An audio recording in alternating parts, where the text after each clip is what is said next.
So a special shout out for this one is going to go to Brett and Adam. And of course, I am talking about the WALTWINS. They did a loaded hash brown patty cook that looked absolutely incredible. So that is where I am drawing inspiration for this cook, where I will add my license to griddle twist. And I am telling you right now, you are going to want to pay attention to this one because it is a 100% must make.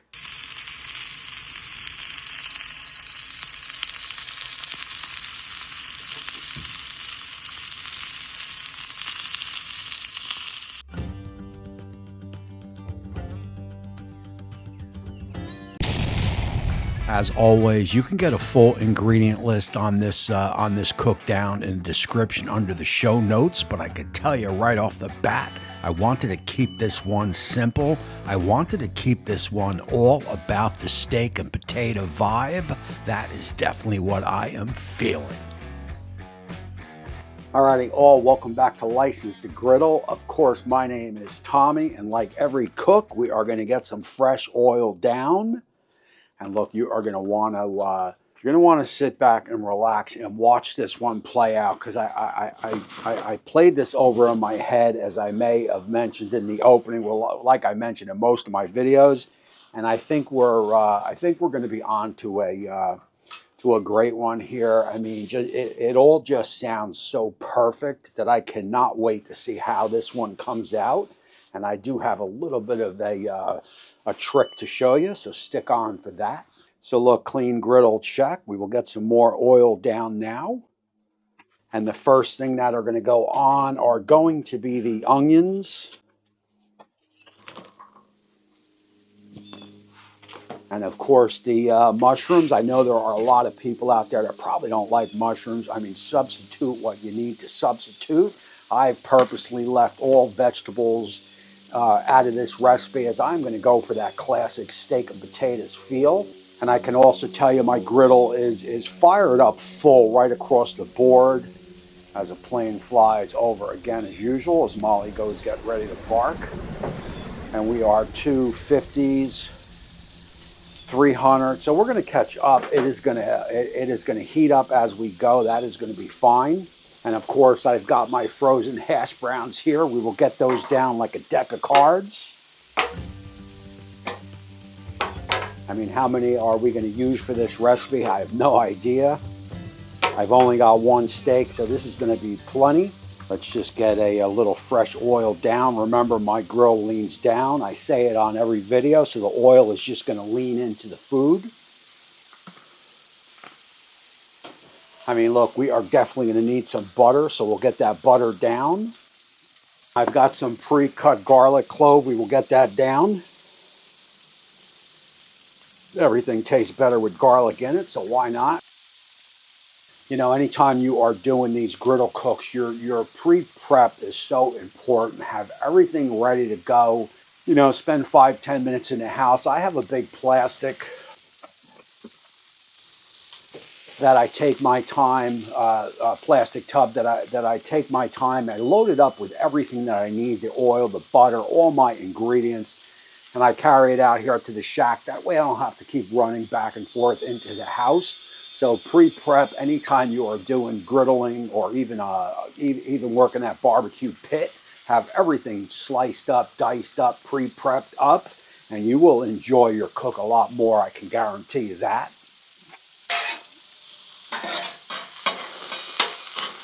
And we can just marry the two, as they are all going to go end up in the same spot. So why not? And of course, I am talking right here in the gut. And I definitely want an overly crispy on the hash browns. I'll give you the heads up on that now.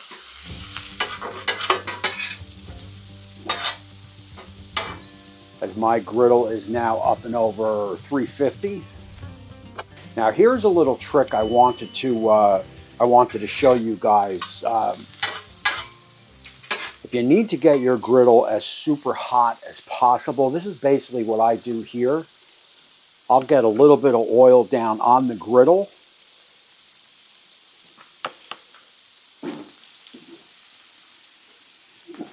And then I'll get my dome, and I'm just going to dome it. And that is basically going to trap all that heat under the dome, So when I go ahead and put my steak on, I can guarantee that this is going to be up 450 and even over 500. It is going to raise it a couple more degrees than your griddle could probably go. So I would definitely recommend doing that. All right, so what I'm going to do is I'm going to pull these onions off.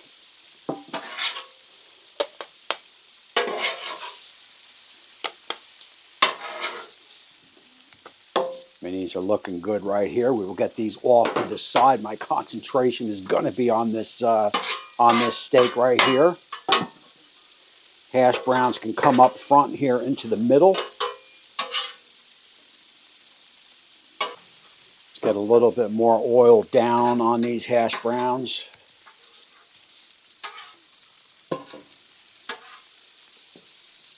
And I definitely want to crisp these up as best as possible, so bear with me here for about another 10 seconds.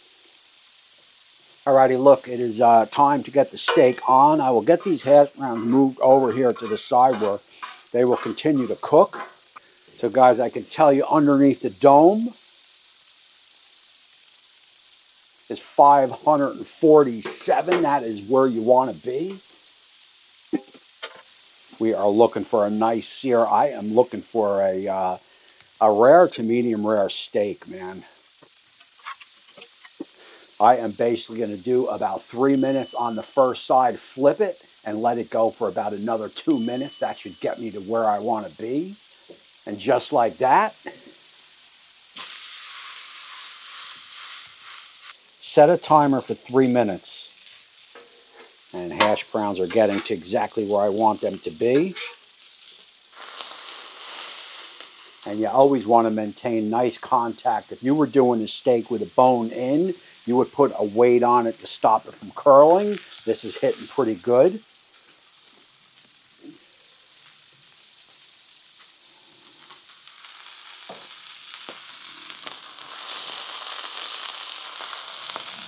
Oh yeah. That there is exactly what I am looking for. Any of the hash browns that don't hit that target right there will just go right to the, well, they'll go right to Molly. She could care less how dark they are, how cooked they are, if they're raw or even frozen. Turn off timer. Siri, set a timer for 2 minutes.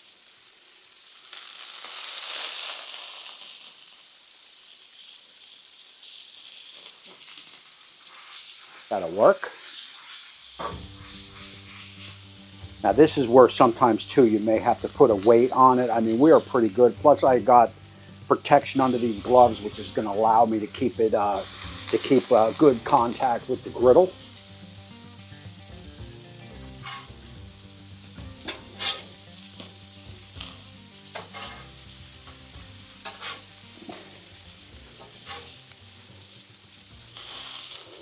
Guys, I'm going to put these back down on the griddle just to warm them back up.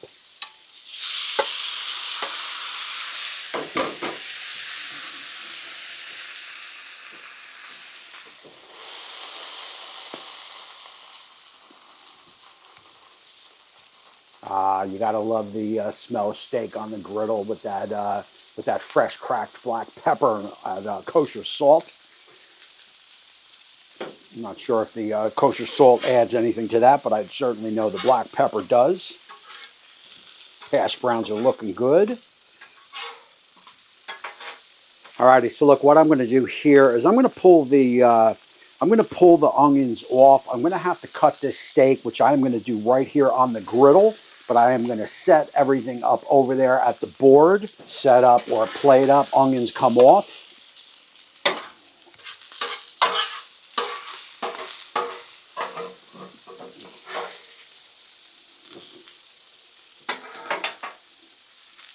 Alrighty, guys, let's get this steak cut up.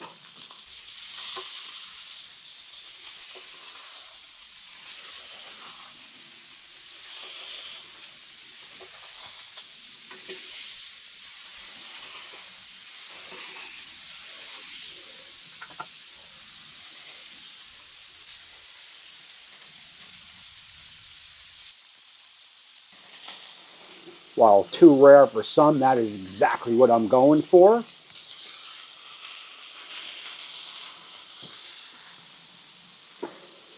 Guys, blue cheese is going down.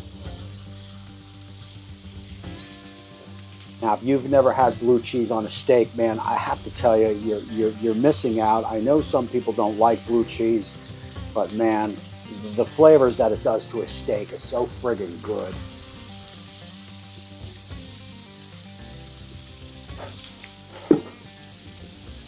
So guys, look, let's have this do its thing here. Let's get everything over on that board. Let's plate it up, talk about it, do that taste test, and close out the show.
All right, guys, can we just pause for a minute and just admire this creation that we just did? I mean, it couldn't have came out any better than I had envisioned it in my head. The cheese is nice and melted. I mean, it's semi-cold now because I had to take snaps. I hate that, but it is what it is. The onions and mushrooms are perfect. The cheese is melted perfect, and the steak maintained that medium rare to rare, which is exactly what I wanted. Let's go on in and get that taste test. I know it is going to taste as good as it looks, but we got to do what we got to do.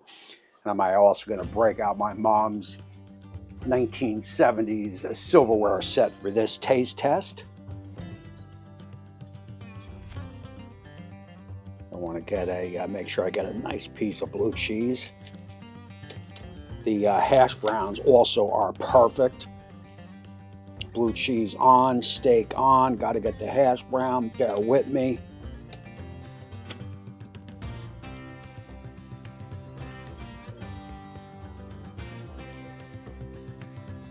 Little bit of onion falling off. Should have got a spoon. Oh well, let's do it up. Wow. Wow. Oh my God, man.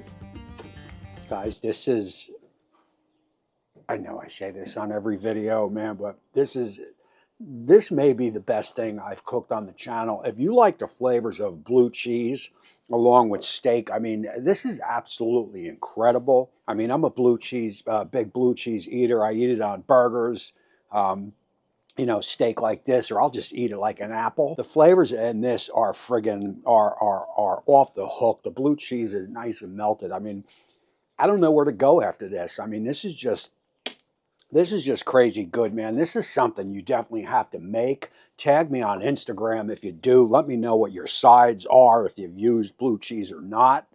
Or you can email me at thegallerybbq@gmail.com. I got to know what you guys are doing. So look, before I go, I got to thank the WALTWINS for this recipe idea. I mean, they are two amazing people, just amazing humans. And of course, they are griddler, you know, tops on the griddle lattice for sure. So I appreciate those guys. Again, my name is Tommy. I guess that makes me the griddler. I appreciate all you guys that are watching. Get out there and fire up those griddles. And until next time, it is me, it is Molly, and we will see you